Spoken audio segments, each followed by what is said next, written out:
Assalamualaikum warahmatullahi wabarakatuh. Halo semuanya, perkenalkan nama saya Hestia Putri dari Prodi Bimbingan dan Konseling Fakultas Tarbiyah dan Ilmu Keguruan dari UIN Syekh M. Jamil Jambek, Bukit Tinggi.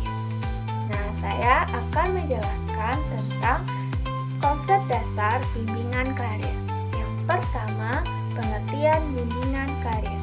Bimbingan karir adalah suatu proses pemberian bantuan kepada individu agar individu dapat mengetahui dan mengenal potensi yang dimilikinya serta dapat mengetahui dan mengenali bagaimana dunia kerja.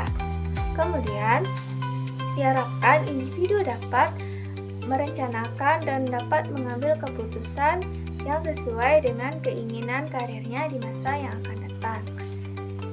Selanjutnya yaitu konseling karir.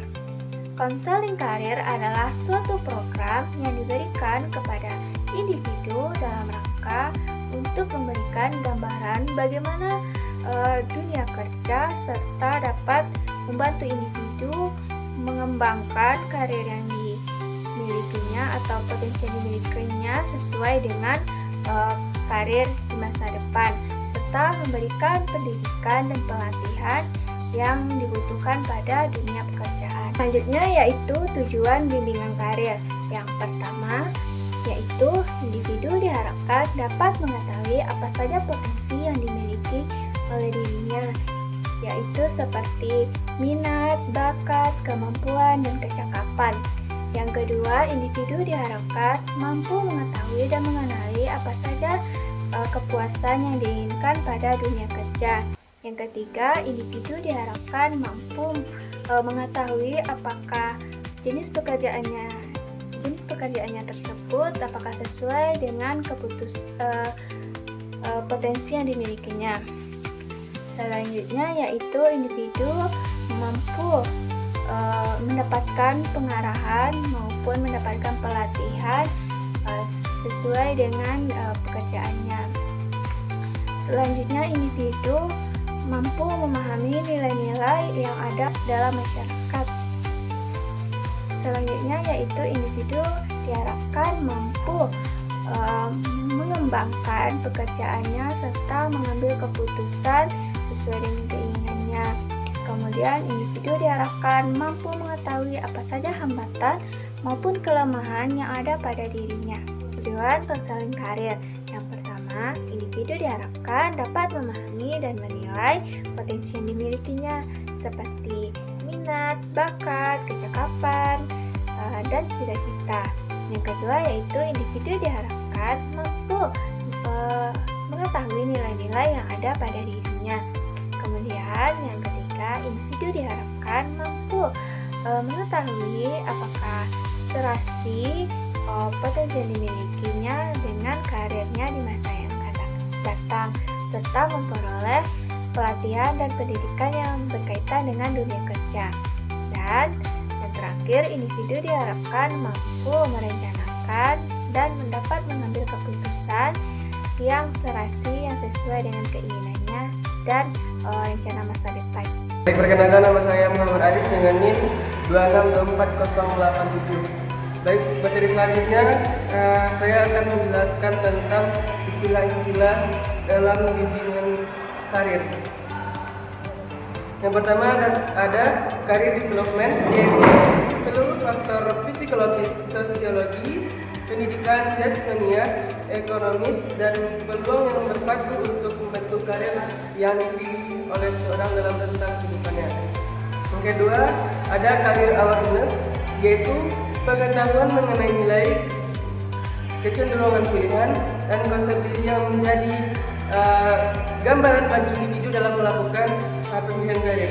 Yang ketiga ada career counseling, yaitu proses yang dibangun antara seorang konselor dengan konselingnya yang memiliki tujuan untuk membantu konseling mengintegrasikan pemahaman diri dan lingkungan dalam rangka pengambilan keputusan yang tepat tentang pilihan karir konselingnya. Yang keempat ada career development teori, yaitu teori tentang karir yang didasarkan pada pemahaman bagaimana individu berkembang secara vokasional. Yang kelima ada career exploration, yaitu proses yang melibatkan beragam aktivitas, peran, dan situasi untuk mencari tahu mengenai bakat atau minat pekerjaan atau peluang pengembangan karir. Yang keenam itu ada career guidance, yaitu serangkaian program yang membantu individu memadukan pemahaman, pengalaman, dan apresiasi yang terkait dengan pemahaman lingkungan dunia kerja, kesadaran diri mengenai memanfaatkan waktu luang. Yang terakhir itu ada career information, yaitu informasi-informasi yang berhubungan dengan dunia kerja yang sangat berguna dalam proses pengembangan karir. Selanjutnya kita akan bahas tentang sejarah bimbingan karir. Yang pertama kita akan bahas sejarah bimbingan karir di bagian Amerika. Nah, sejarah bimbingan karir di Amerika muncul pada tahun 1908 yang berlatarkan berbagai kondisi objektif seperti keadaan ekonomi, keadaan sosial seperti urbanisasi, kondisi ideologi negara, serta perkembangan ilmu psikologi dan psikologi instrumental. Nah, atas kondisi tersebut muncullah gerakan vocational guidance yang kemudian tersebar ke seluruh dunia termasuk ke Indonesia. Nah, di Amerika sendiri pada tahun 1911 dibentuklah Biro Jabatan dengan editor Frederick John Alien bernama Vocational Guidance. Pada tahun 1920 terdapat beberapa keberhasilan gerakan dalam bimbingan di SMA dengan menggunakan tes standar bidang kerja. Nah, pada tahun 1950 sampai dengan 1960 merupakan tonggak pentingnya bimbingan dalam pendidikan di Amerika dengan mensukseskan pendidikan dalam bimbingan. Selanjutnya pada tahun 1990, konselor dianggap sebagai profesional utama dalam bimbingan, namun terdapat kecenderungan. Selanjutnya bimbingan karir di Indonesia.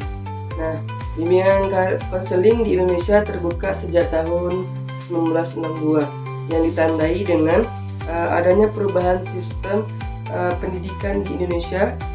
Program pengurus yaitu program kejurusan diubah yang pada awalnya di awal kelas 1 menjadi kelas 2. Nah, dalam perencanaan pelajar bimbingan di karir di Indonesia di antaranya ditegaskan yang pertama di kelas 1 siswa diharapkan lebih mengenal bakat dan minatnya dengan mempelajari segala jenis mata pelajaran dengan bimbingan dan penyuluhan guru serta orang tua murid. Yang kedua, para siswa disalurkan ke kelas 2 dengan minat dan bakatnya masing-masing yang dikelompokkan secara khusus. Dan terakhir yaitu guru melakukan pengisian kartu pribadi dengan bimbingan konseling. Perkenalkan, nama saya Dana dengan NIM 24082. Saya akan menjelaskan materi tentang konsep konseling karir berdasarkan Islam. Karir dalam pandangan Islam bukan hanya sekedar untuk memenuhi kebutuhan hidup seseorang, seperti kebutuhan sandang, pangan, dan kebutuhan masyarakat lainnya. Akan tetapi menurut pandangan Islam, karir itu sebagai misalnya bekerja adalah ibadah. Sebagaimana firman Allah dalam surat At-Taubah ayat 105 yang artinya, katakanlah Muhammad, bekerjalah, maka Allah, Rasulnya, dan orang-orang mukmin akan melihat pekerjaanmu.